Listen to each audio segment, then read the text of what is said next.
نزلنا الذكر وإنا له لحافظون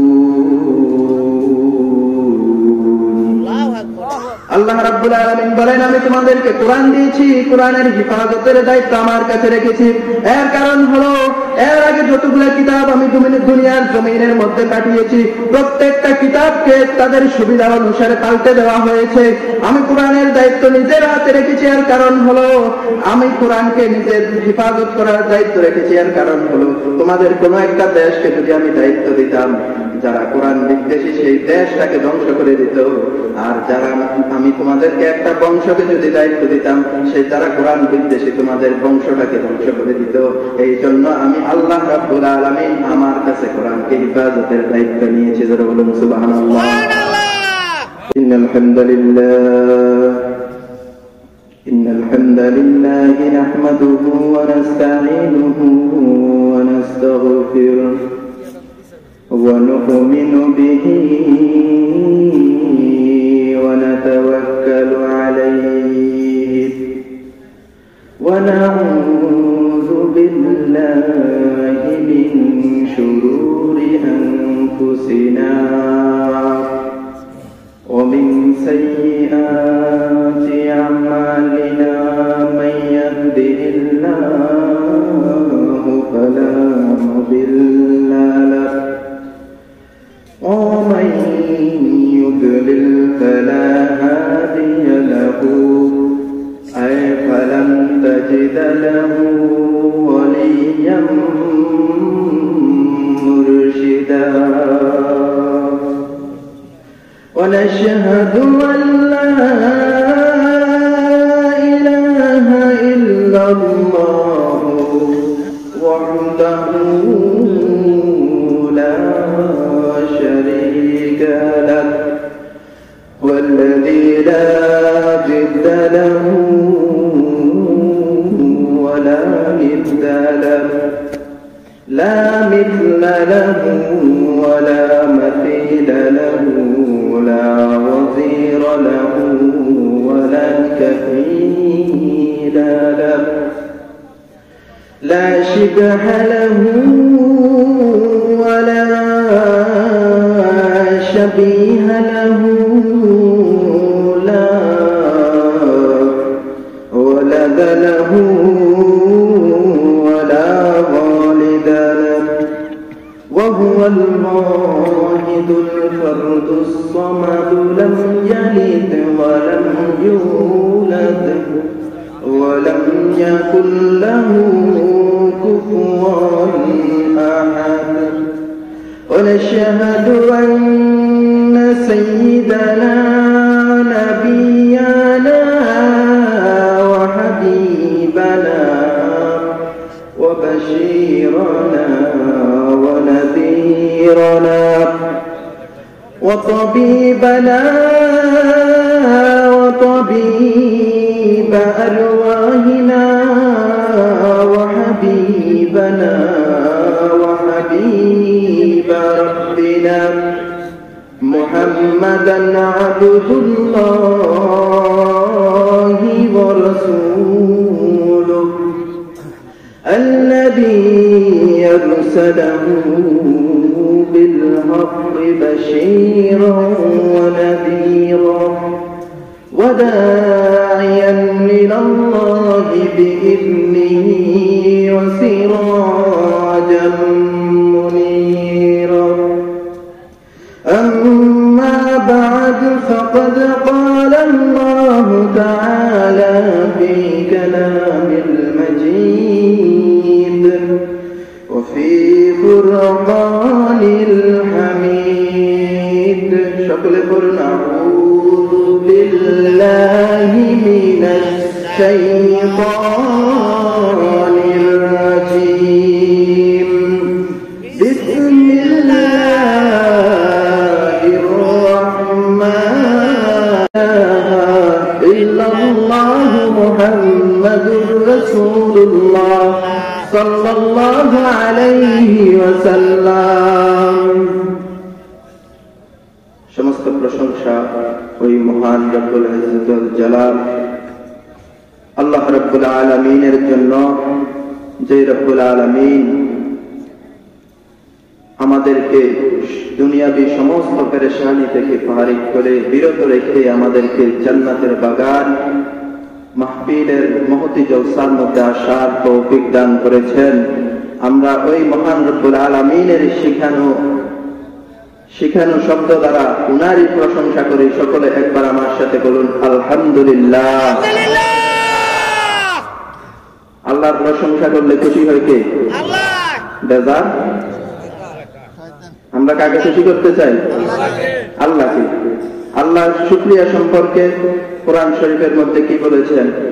রব্বুল আলামিন বলেন, লাইন শাকারতুম লাআযীদান্নাকুম ওয়া লাইন কাফারতুম ইন্না আযাবি লাশাদীদ। আল্লাহ রাব্বুল আলামিন বলেন, নিশ্চয় আমি আমার বান্দাদেরকে দুনিয়ার জমিনের মধ্যে নিয়ামত দিয়েছি।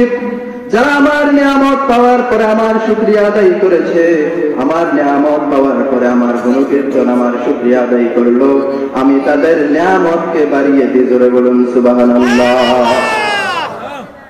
নিয়ামত পাওয়ার পরে যারা শুকরিয়া আদায় করলো না, নিয়ামত পাওয়ার পরে যারা কুফরি করলো, নাফরমানি করলো, আল্লাহ তাআলা এই আয়াতের মধ্যে বলে দিচ্ছেন, আর যারা নাফরমানি করলো, ওয়ালা ইন কাফারতুম ইন্না আযাবি লাশাদীদ, আর যারা নাফরমানি করলো, আর যারা নিয়ামত পাওয়ার পর আল্লাহর নিয়ামত সেটাকে স্বীকৃতি দিল না, আল্লাহর নিয়ামত বলে সেটাকে গ্রহণ করলো না, আল্লাহ তাআলা বলেন আমি তাদেরকে কঠিন আযাবের মধ্যে গ্রেফতার করব। জোরে বলুন নাউযুবিল্লাহ। কঠিন আযাবের মধ্যে গ্রেফতার করা হবে। যারা আল্লাহর শুকরিয়া পাওয়ার পর, আল্লাহর নিয়ামত পাওয়ার পরে আল্লাহ তাআলার শুকরিয়া আদায় করলো না, তাদেরকে কোথায় গ্রেফতার করা হবে? কঠিন আযাবের মধ্যে। আল্লাহ রাব্বুল আলামিন আরেক জায়গার মধ্যে বলেন, ইন্না বাতশা রাব্বিকা লাশাদীদ, নিশ্চয় নিশ্চয় আল্লাহ তাআলার গড়া হলো শক্ত গড়া। কি গড়া? শক্ত গড়া। আল্লাহ ধরে না, ধরলে আল্লাহ ছাড়ে না। যাকে ধরে তার ছাড় ধরেছে ফেরাউনকে। উনার জন্য নবী পাঠিয়েছেন, নবী পাঠানোর পরও হিদায়াত হয় নাই। নবী যখন আসছেন, ফেরাউনকে ধরার পরে ফেরাউনকে লোহিত সাগরের মধ্যে ডুবিয়ে মেরেছেন। ধরে বলুন নাউযুবিল্লাহ। যাকে ধরে তাকে একদম দুনিয়া থেকে নিচ্ছিন্ন করে শেষ করে দেয়। এজন্য আপনাদের প্রধান বক্তা চলে এসেছেন, বিশেষ বক্তা। কথার বিলম্ব করতে চাই না, আমি আসছি আপনাদের সাথে দেখা করব আর একটি কথা বলার জন্য। আর সময়ও খুবই সংকীর্ণ, রাত্রিও বেশি করা যায় না। এজন্য আমি ছোট্ট একটা আয়াত তেলাওয়াত করেছিলাম, এই আয়াতের সংক্ষিপ্ত একটু কথা বলে আপনাদের কাছ থেকে বিদায় নেব। আপনারা শুনবেন তো ইনশাআল্লাহ? আল্লাহ রাব্বুল আলামিন বলেন সূরা তিনের মধ্যে, লাকাদ খালাকনাল ইনসানা ফি আহসানি তাকওয়িম। আল্লাহ রাব্বুল আলামিন বলে, আমি মানুষকে সর্বোৎকৃষ্ট সর্বসুন্দর করে বানিয়েছি। মানুষ ছাড়া দুনিয়ার জমিনের মধ্যে 17,999টি প্রজাতির জাতি রয়েছে, সৃষ্টি রয়েছে। সমস্ত সৃষ্টি থেকে শ্রেষ্ঠ করে বানিয়েছে কাকে? জোরে বলুন। মানুষকে শ্রেষ্ঠ করে বানিয়েছেন। মানুষকে শ্রেষ্ঠ করে বানানোর উদ্দেশ্য আছে। আল্লাহ রাব্বুল আলামিন বলেন, ওয়া মা খালাকুতুল জিন্না ওয়াল ইনসা ইল্লা লিয়াবুদুন। মানুষকে সুন্দর করে বানানোর কারণ হলো, মানুষকে সর্বোৎকৃষ্ট করে বানানোর কারণ হলো, আল্লাহ রাব্বুল আলামিন বলেন আমি মানুষকে সর্বসুন্দর সর্বোৎকৃষ্ট করে বানিয়েছি। এর কারণ হলো আমি শুধুমাত্র মানুষকে ইবাদত করার জন্য বানিয়েছি। ধরে বলুন সুবহানাল্লাহ। ইবাদতের জন্য আমি দুটি যে সৃষ্টিকে চিহ্নিত করেছি। এক নাম্বার হলো মানুষ, দ্বিতীয় নাম্বার হলো জিন জাতি। কিন্তু জিন সম্পর্কে আল্লাহ রাব্বুল আলামিন সুন্দর সর্বোৎকৃষ্ট বলে ঘোষণা দেন নাই। কিন্তু মানুষ সম্পর্কে আল্লাহ রাব্বুল আলামিন মানুষ সম্পর্কে সর্বশ্রেষ্ঠ কিতাব, যে কিতাবটা 104খানা কিতাবের মধ্যে সর্বশ্রেষ্ঠ, সেই কিতাব কোরআনুল কারীমের মধ্যে মানুষের শ্রেষ্ঠত্ব ঘোষণা দিয়েছেন। জোরে বলুন সুবহানাল্লাহ। শ্রেষ্ঠ করে বানিয়েছেন, একটাই উদ্দেশ্য, ইবাদত করা। কি করা? ইবাদত করবো তো আমরা ইনশাআল্লাহ। না ইবাদত থেকে দূরে থাকবো? আমরা মানুষকে ইবাদতের জন্য বানিয়েছে, আর আমরা মানুষ সেই ইবাদত থেকে সবচাইতে পিছিয়ে আছে, ঠিক কিনা? এজন্য আমরা আল্লাহ রাব্বুল আলামিনের হুকুমকে ফলো করতে হবে। আমাদের জন্য আল্লাহ রাব্বুল আলামিন 1,24,000 পয়গম্বর পাঠিয়েছেন, 104 খানা কিতাব পাঠিয়েছেন, 4 খানা বড় কিতাব পাঠিয়েছেন, 100 সুহুফা পাঠিয়েছেন। কার জন্য? মানুষের হিদায়াতের জন্য। কারণ মানুষকে সৃষ্টি করেছেন আল্লাহ রাব্বুল আলামিন, মানুষকে সৃষ্টি করেছে হিদায়াতের দায়িত্ব দেওয়া আল্লাহর কাছে। ধরে বলুন সুবহানাল্লাহ। হিদায়াতের দায়িত্ব আল্লাহ রেখেছেন। হিদায়াতের দায়িত্ব রাখার কারণ হলো দুনিয়ার জমিনের মধ্যে অনেক কিতাব এসেছে, সমস্ত কিতাবগুলোকে যার যার মত অনুযায়ী যার যার ওদের সুবিধা মতো পাল্টে নিয়েছে। কিন্তু কোরআনুল কারীমকে আল্লাহ রাব্বুল আলামিনের কোরআন যে শেষ কিতাব এসেছে, সেই কিতাবকে আজ পর্যন্ত কেউ পাল্টাতে পারে নাই, কিয়ামত পর্যন্ত কেউ পাল্টাতে পারবে না। যারা বলুন সুবহানাল্লাহ। এর কারণ হলো আল্লাহ রাব্বুল আলামিন বলেন, ইন্না নাহনু নাযালনা যিকরা ওয়া ইন্না লাহু লাহাফিজুন। আল্লাহ রাব্বুল আলামিন বলেন, আমি তোমাদেরকে কোরআন দিয়েছি, কোরআনের হিফাজতের দায়িত্ব আমার কাছে রেখেছি। এর কারণ হলো এর আগে যতগুলো কিতাব আমি দুনিয়ার জমিনের মধ্যে পাঠিয়েছি, প্রত্যেকটা কিতাবকে তাদের সুবিধা অনুসারে পাল্টে দেওয়া হয়েছে।